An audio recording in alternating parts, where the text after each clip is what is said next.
Alright, so hi, good evening everyone. It's 9:56 in the evening and kumusta po kayo lahat? And welcome to our day 35. Day 35 na tayo, so 5 araw na lang. So, ayan, day 35 natin is God's power in your weakness. Okay, so let's start to our topic for today.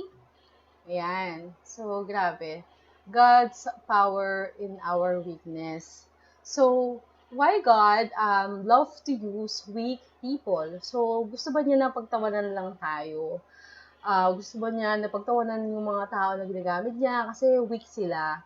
And yung mga disciple ni Jesus and followers niya, di ba? Lahat yon may mga iba't ibang kahinaan. Pero, sila yung chosen one.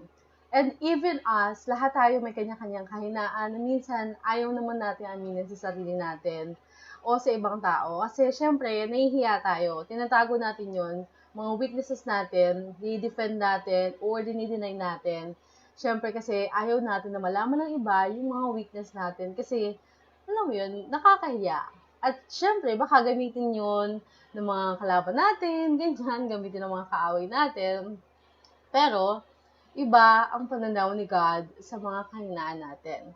Sabi nga sa Isaiah 55 verse 9, my thoughts and my ways are higher than yours. So, akala natin yung strength lang natin, yung gusto ni God gamitin. And yung mga skills, abilities, gifts, and those strengths, yung mga strengths na yun, akala natin yun lang yung gusto niya na gamitin for His ministry, to advance His kingdom, pero pati pala yung kahinaan natin, gustong gamitin ni God for His glory, kasi actually, yung kahinaan natin, yun yung yun yung magiging, yun yung pangkakapitan natin si God, and magbibigay din ng kalakasan sa ibang tao, di ba? It says in Corinthians 27 verse 31, let's read in New Testament Bible. So, dito ko siya tinignan. And dito kasi mas parang mas madali mo siya ma-explain. Sabi dito sa 1 Corinthians 27 to 31, pinili ng Diyos ang tinuring ng mundo na walang kwenta para ipahiya ang marunong. At pinili niya ang mahina para ipahiya ang malakas. Yung sa tingin ng mundo ay kawawa at walang kwenta, yun ang pinili ng Diyos para wasakin yung mga bagay na sa tingin ng mundo ay mahalaga. Ibig sabihin, walang pwedeng magyabang sa Diyos, pero galing sa Diyos ang buhay yung kasama si Christ Jesus. At kay Christ ang talino natin. Dahil din kay Christ, ginawa tayong matuwid ng Diyos. Ginawa niya tayong banal at naligtas niya tayo. Kaya, sinasabi sa scripture, kung meron sa inyo na gustong magyabang, ipagyabang niya ang ginawa ng Panginoon. So, 'di ba? Pinipili talaga ni God yung mga mahihina, yung may mga weaknesses, ganyan. Kasi may purpose siya para doon. So, even in our weakness, may mga purpose si God. So, your weakness is not an accident. Inalaw talaga ni God yun, yung mga kahinaan natin, para i-demonstrate yung power niya at hindi yung power or galing ng ibang tao. Makikita yon through us. So, yung weaknesses natin, it's not about sin or character issue na pwede natin mabago kasi nga yun, nababago yun. How about yung weakness na inborn, like disabilities? Yung minamana natin, ganyan, na wala tayong kakayahan na mabago. It could be, again, physical limitations, disabilities natin. It could be emotional limitation. May mga sakit, emotionally, or maybe talent or intellectual limitation. So, kapag iisipin natin yung mga limitation natin sa buhay, yung mga weaknesses natin, mapapaisip na lang tayo na hindi naman magagamit or hindi naman tayo magagamit ni God kasi we have a lot of limitation. Parang wala naman tayong silbi, di ba? Pero hindi totoo yun. God is never limited by our limitations. In fact, He enjoys putting His great power into ordinary containers. And the Bible says, we are like clay jars in which this treasure is stored. The real power comes from God and not from us. So, since we are like clay jars, we are very fragile. Madali tayong mabasag, madali tayong masira. But God will use us if we allow Him to work through our weaknesses. For that to happen, we must follow the model of Paul, one of God's disciple. So first, let's admit our weaknesses. So admit your weakness. Aminin natin yung mga kahinaan natin at tanggapin natin yung mga kakulangan natin sa sarili natin. Let's be honest to God. Kasi, alam mo yun, kahit hindi tayo maging honest sa Kanya, alam naman niya yung lahat eh. Be honest to ourselves and be honest to others. So, instead na itago or i-deny natin yung mga weaknesses natin, maybe we can assess ourselves, ano-ano ba talaga yung mga kahinaan natin. If we want God to use us, we must know God and we also must know who we are. Ano ba talaga tayo? And second, be content with your weaknesses. Parang it doesn't make any sense to be content with your weaknesses. Yung makukontento ka sa weaknesses mo, gusto nga natin na mawala itong mga weakness na to, and hindi yung makontento tayo. But Paul said in 2 Corinthians 12, verse 9, I'm glad to boast about my weaknesses, so that the power of Christ may work through me. Since I know it is all for Christ's good, I'm quite content with my weaknesses. So, grabe, sinabi niya na since alam niya na parang kay Christ lahat ito ay para mag-work si God through us.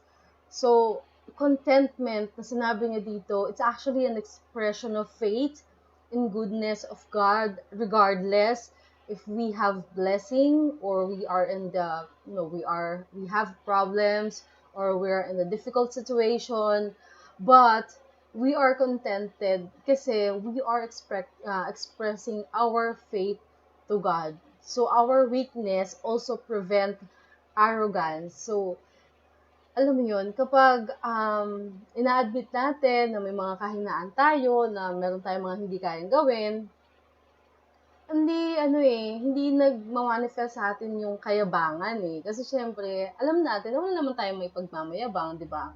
Kung pwede natin pagmayabang yung mga ginagawa ni God sa life natin, pero yung magyayabang tayo sa mga kakayahan natin, syempre, hindi natin mapagyayabang yun kasi nga, hindi naman talaga tayo ang nagbigay or hindi naman talaga natural na kakayahan natin yun. Every ability, skills came from God. And whenever you feel weak, God is reminding you to depend on Him, whatever situation that you're feeling right now. And third, honestly share your weaknesses.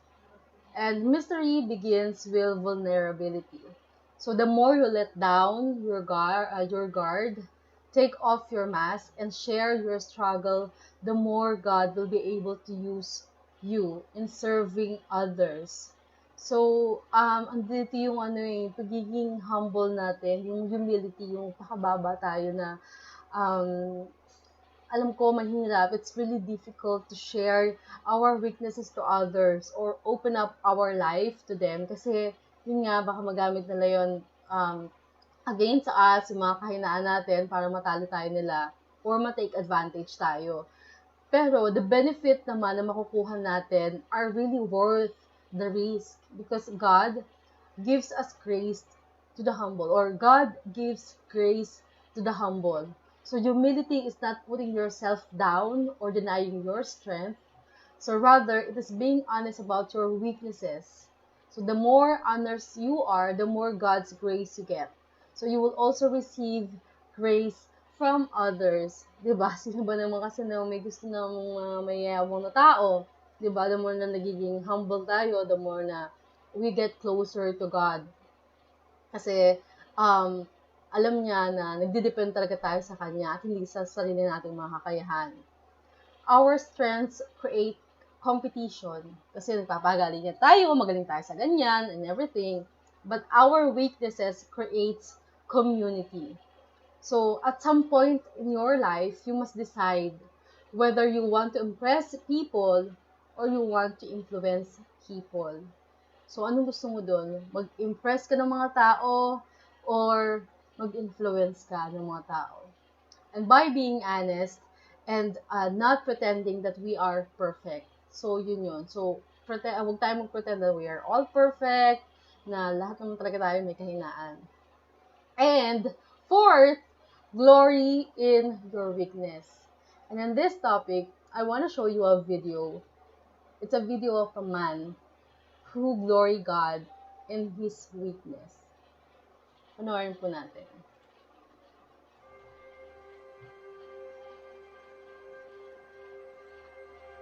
I was born in Melbourne, Australia, 1982, and my parents had no idea that I was going to be born without arms or legs.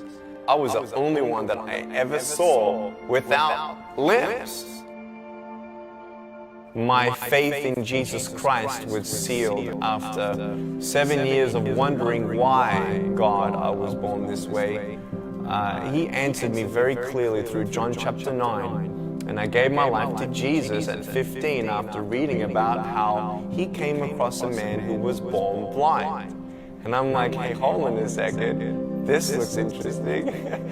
And no one knew why he was born that way. I'm like, perfect. So I read on, and in verse 3 of the 9th chapter, Jesus said it was done so that the works of God would be revealed through him. And I'm like, wow, God, if you had a plan for the blind man, you do have a plan for me. And that was the beginning of my personal relationship with Jesus. Youth groups were starting to call me, churches were starting to call me, opportunities were opening up everywhere for me to share my testimony. I was speaking in front of 300 sophomore public high school students. 3 minutes into it, half the girls were crying. One girl in the middle of the room started weeping. She put up her hand and she said, "I'm so sorry to interrupt, but can I come up there and give you a hug?" In front of everyone, she came and she hugged me. She cried on my shoulder and whispered in my ear, "No one's ever told me that they love me. No one's ever told me that I'm beautiful the way that I am." I couldn't believe it. It changed my life. At that moment, I knew God was ministering to her through me.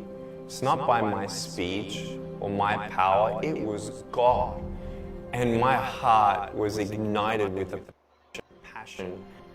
And it was an awesome day to see one soul transformed forever. That was when I knew I was called to be a worldwide evangelist. Today, do not leave here unchanged. Leave here unchanged.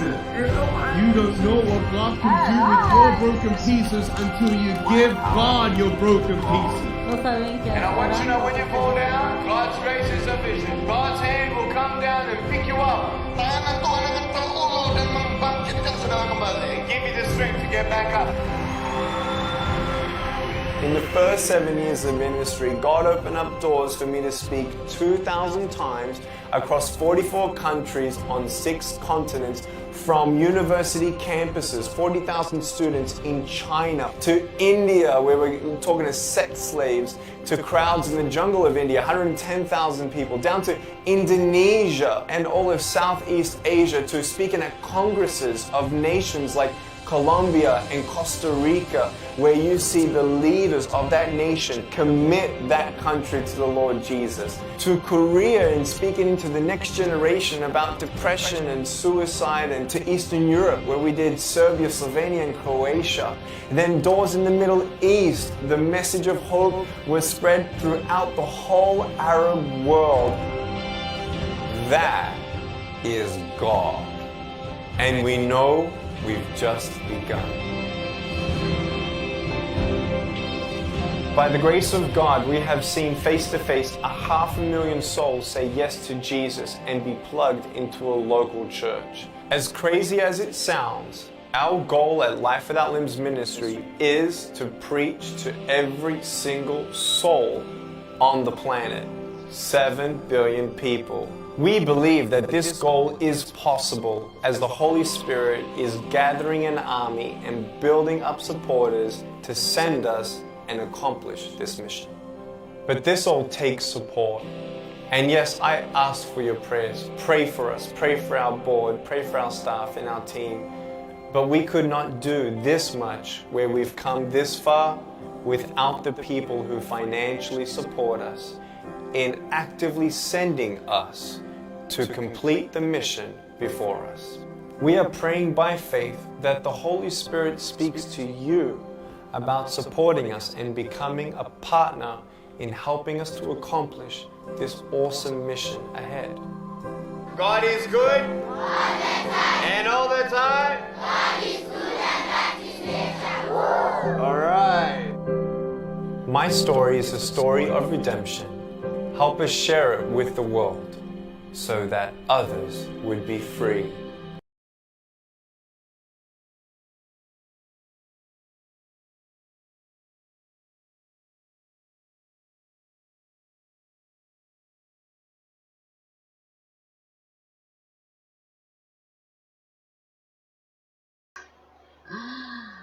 Hindi ko alam kung ano yung sobrang every time na napapanood ko siya, naiiyak pa rin ako.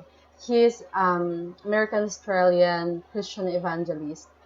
So, ayun, grabe yung hindi ginamit ni God yung kahinaan, yung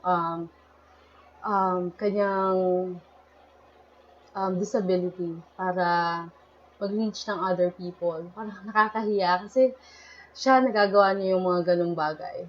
Tapos tayo, we have a lot of excuses, we have a lot of things na, alam mo, ginagawa natin. Pero, grabe yung ginagawa ni God sa life ng bawat isa. So, that person, he could have just, live in sorrow kasi ganun yung sitwasyon niya. But hindi. God uses his life. Alam mo yun, to reach other people, to show other people how blessed we are. Kasi we're complete. We can do a lot. Pero parang mas marami pa yung ginawa ng tao na yun. So, grabe, ang amazing ang God mo. So, if ever you feel weak, if ever you feel, alam mo yun, sad right now, that maybe God cannot use you, God, your limitation, hindi ka marunong magsalita, hindi ka marunong mag-share, or I don't know kung ano yung feeling mo, limitations mo ngayon. Just think of that person, si Nick. Grabe lang kung paano niya na-reach yung mga tao na yun. Without hands and without feet, tayo kompleto. We have a lot. We are complete. So, maybe this is time to think, to reflect sa mga ginagawa natin on how we can glorify God in every day. Yun lang. Oh, grabe yung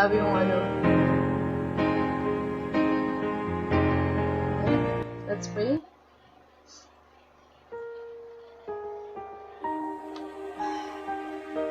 Heavenly Father, maraming salamat po God sa message, Lord. Maraming salamat kasi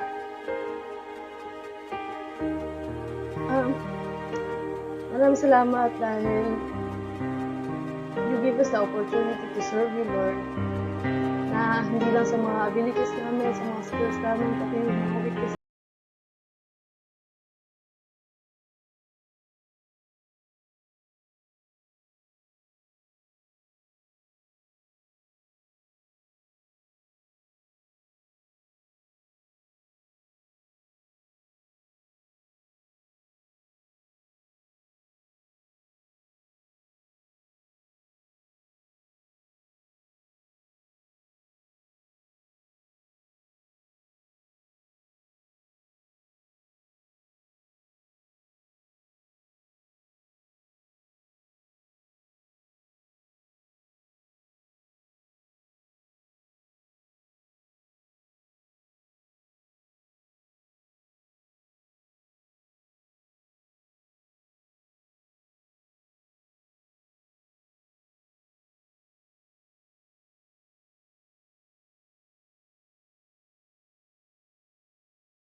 honor.